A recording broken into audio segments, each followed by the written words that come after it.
नागेंद्र वर्मा जी। राधा वल्लभ श्री। महाराज जी, आपके चरणों में कोटि कोटि प्रणाम। महाराज जी, मेरा एक संशय है। महाराज जी, हम रुपया ब्याज पर देते हैं, यही काम से हमारा परिवार का खर्च और बाकी सब चलता है, लेकिन अब मन में आपका सत्संग सुन के थोड़ी विचलता आ रही है कि ब्याज का पैसा कहीं हमारे लिए पाप का साधन तो नहीं बन रहा। हमारी गति बैंक क्या के होगी? ब्याज से तो लाखों लोगों का जीवन चलता है ना। प्रायः जो देखने में आता है कि लाखों लोग, करोड़ों लोग बैंक के ब्याज से अपना जीवन निर्वाह करते होंगे, कि जो कि जैसे धन आदि एकत्रित करके फिर वृंदावन भी वास कर रहे हैं लोग, तो प्रायः बैंक के ब्याज से ही तो चल रहा है। तो ये जो ब्याज की निंदा की गई है, वो पूर्व में जैसे जमींदार लोग होते थे ना, 500 रुपए दिए, 500 का वो ब्याज वापस किया, वो ब्याज के ब्याज ऐसे चढ़ा देते थे कि कितनी बार 500 दे ले पर वो मुक्त नहीं होगा। तो इस तरह के जो गलत व्यवहार जनित ब्याज का भाव रख करके शोषण किया जाता था, उसके लिए है।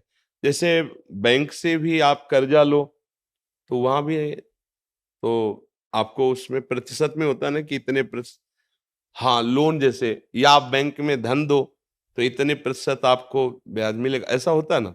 अगर इस तरह का है, आपका शोषण का भाव नहीं है जो सरकारी विधान से चलता है, तो मुझे लगता है कि चाहे बैंक से ले चाहे आपसे ले। ऐसा नहीं है ऐसा नहीं है, लेकिन कई लोग ऐसा करते हैं, उनको देखकर मेरे मन में ऐसा भाव आ गया कि कहीं मैं ना पाप में नहीं, हमारा जो उद्देश्य था कहने का, वो हमने गांव में देखा है कि ज्यादा बड़ी रकम तो किसान गरीब आदमी ले ही नहीं सकता।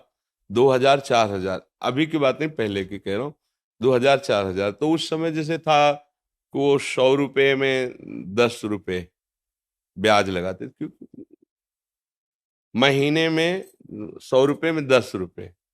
और वो किसान आदमी, वो तो फसल आएगी, अगर फसल नष्ट हो गई तो अब कहाँ से बड़ा, मतलब ये तो आप लोग शायद उस कष्ट को नहीं जानते होंगे, जो गरीब हैं, किसान हैं, और उन्हीं से उनका उदर पोषण होता है।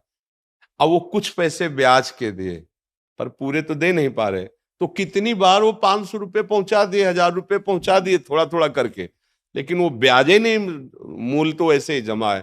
फिर उनको उनकी खेती हड़पते, उनको कष्ट देते, वो महान दुखदाई है। एक नियम है सरकारी हिसाब से, जैसे तो आप जो प्रतिशत, खुली बात है, इतने प्रतिशत ब्याज इसका है, जहां तक हो सके सौहार्द रख करके उसको, उसका सेवा का भी काम बन गया, आपका भी काम चल रहा है। शोषण वृत्ति अगर है तो फिर वो हानिकारक रहेगी। शोषण वृत्ति अब जैसे किसी ने लिया था और दूसरे दिन उसका काम हुआ नहीं और उसी को वापस करने गए, तो उसने पूरा हिसाब लगा के कहा चाहे आज दो चाहे 1 महीने बाद दो, ब्याज तो तुम्हें पड़ेगा ही। अब उसको जो 200-300 रुपए ब्याज के थे बहुत भारी पड़े थे, और बेचारा के रख लिया। अब जब वो लाही चना कुछ भी पैदा होगा बेचेगा, तो अब वो पैसे लिए थे, काम नहीं हुआ, वो वापस करने गया, अब ब्याज के पैसे उसके पास कहाँ तुरंत, अब नहीं है ना, अब उसको कई महीने लगेंगे फसल आने पे। अब वो उनका हिसाब बढ़िया बन गया, तो फिर ये हानिकारक होता है। अब तुरंत जैसे समझ में आ रहा है ना कि गांव का है, हमारे अमुक आदमी है, और उसका जिस काम के लिए था नहीं हुआ, वो वापस कर रहा है, तो इस पे फिर लोभ नहीं करना चाहिए। इसमें हाँ ठीक है, कोई बात नहीं, महीना 2 महीना हो गया तो फिर उसका ब्याज उचित ले लीजिए। अगर कोई ऐसा लगता है कि ब्याज नहीं दे पा रहा है, तो भाई थोड़े दिन के लिए आप हमारा मूल वापस कर दो, हम क्षमा करते हैं ब्याज, ऐसा भी व्यवहार कर लेना चाहिए। तो उससे भगवान देख रहे हैं ना, उससे मंगल, शोषण वृत्ति का निषेध किया गया है।